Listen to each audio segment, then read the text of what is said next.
السلام عليكم. دلوقتي أنا عايز أحضر معادلة.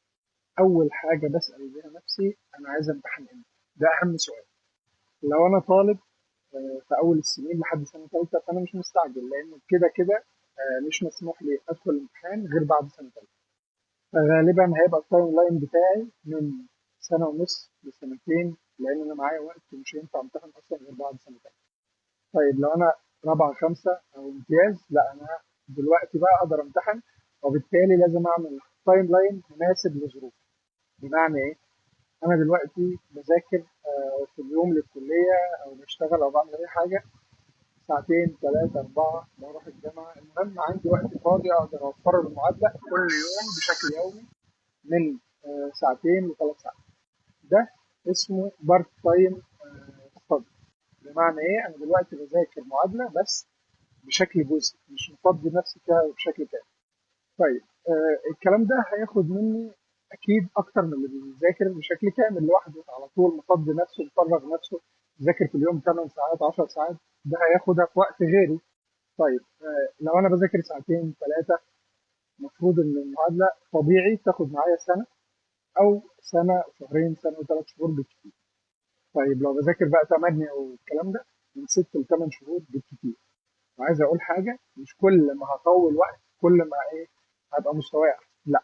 في حاجه في المعادله اسمها البي، يعني اعلى نقطه هتقدر مستواك يوصل لها.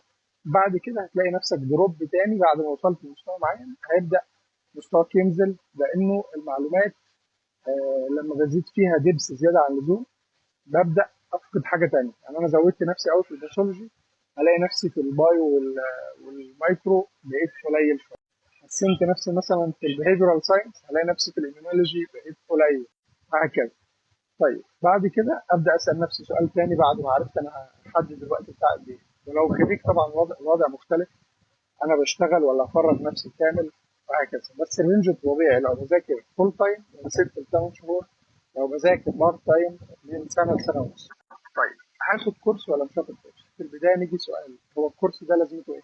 الكورس ده بكل بساطه كده هيقول لي ان انا مش محتاج ابذل مجهود غير ان اذاكر ولا الكورس زائد البراكتس. البراكتس ده اساسي يا جماعه. المعادله مش حاجه اسمها الكورس هروح اخده هذاكره وادخل الامتحان انجح، الكلام ده مش موجود. لو بتاخد مع مين؟ مع كونر، يعني لو بتاخد مع الناس اللي هم اصلا عم بيحطوا اسئله اليورو. فالفكره كلها المعادله فيها 50% او اكتر مرتبط بمجهودك ومرتبط بحل الاسئله اللي انت بتحلها في اليورد، مرتبط بالبراكتس بتاعتك بتاع الاسئله عشان تتعود على النظام الجديد ده. لانه هو نفس الميديسن مش هيتغير، لكن طريقه عرض المعلومه، طريقه المعلومات المهمه والمعلومات اللي مش مهمه مختلفه عن اللي ايه الجزء الثاني خالص، او اللي هو اللي احنا ايه اتعلمنا عليه في الايه في الكليه عندنا. طيب لو انا شخص بحب ابحث عن المعلومه، او انا شخص عايز اطول سنه ونص سنتين، انا غالبا مش محتاج اخد كورس. ليه؟ لانه انا عندي وقت ان انا اقدر ابحث عن المعلومه وابص عليها وهكذا. بس خلينا اركز واقول تاني وثالث ورابع، انت مطلوب منك تنجح في ستيب 1. المعلومات زياده عن اللزوم زي ما ليها فايده في بعض الاوقات ليها ضرر كبير جدا ان هي بتاثر على باقي الحتت الثانيه. فانا لازم اكون تو ذا بوينت. الهاي يلد كونسبت، الفيرست ايد كامل طبعا مفيش فيه كلام، اليورلد كامل. اي حاجه تانية ملهاش لازمه في وجهه نظري يعني. اللهم الا اذا بصومه بس ممكن اخده كستارت بوينت ابدا من خلاله. طيب انا دلوقتي قررت ان انا اخد كورس، لازم اجرب كل الناس. ما ينفعش اروح اشوف اسم حد معين هو ده الناس كلها بتروح له خلاص.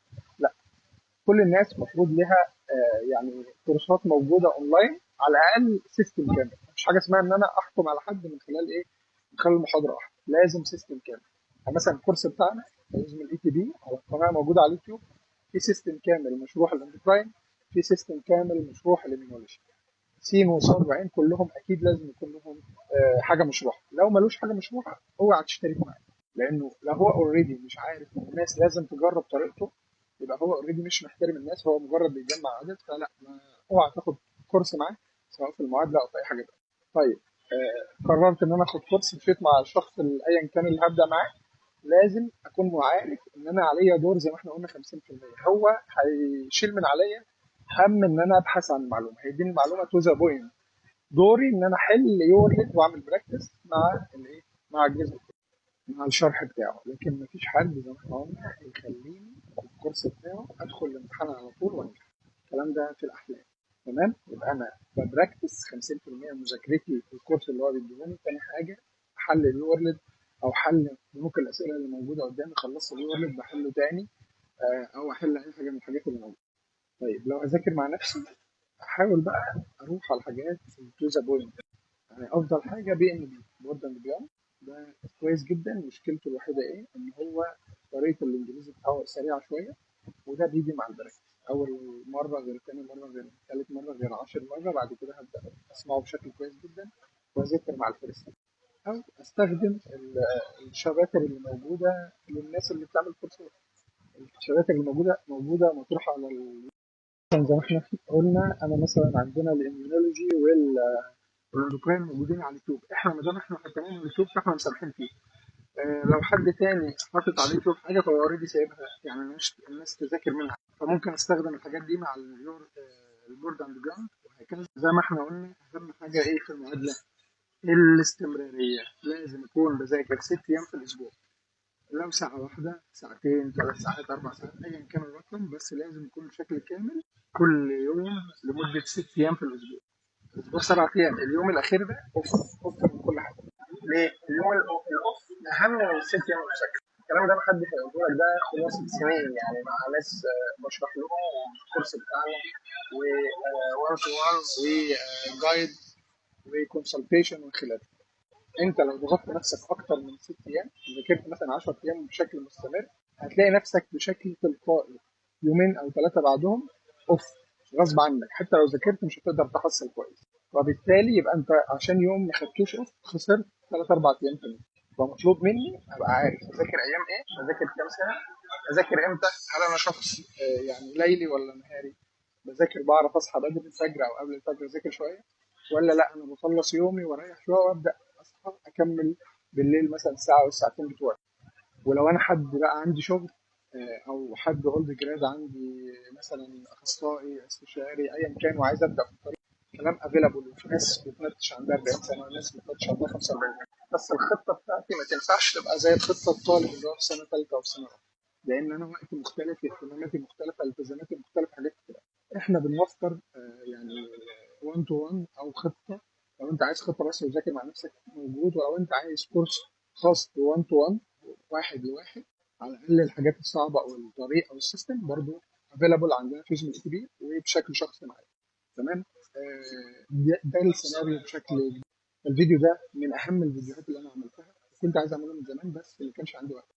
حد عنده اي سؤال فيما يخص اللي انا قلته، من اول بدايه لما تشتري كتاب الفيرست ايد لحد ما تبقى ماتشن، او لحد ما تعمل فيلوشيب، او لحد ما تبقى بورد سيرتيفايد، الحمد لله كل الطريق ده يقدر يسيب السؤال بتاعه في الكومنتات.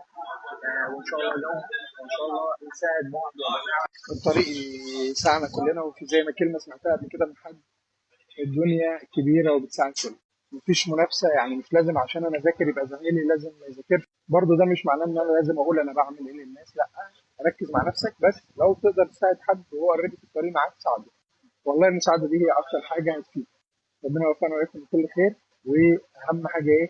السورسين الاساسيين، فيرست ايد والوورد، دول اساس المذاكره معاك في اي حاجه. مهما كنت بتاخد كورس مع مين، خد كورس زي ما انت عايز، اعمل اللي انت عايز تعمله، بس دول لازم يكونوا معاك. بالتوفيق يا رب. مستني اسئله.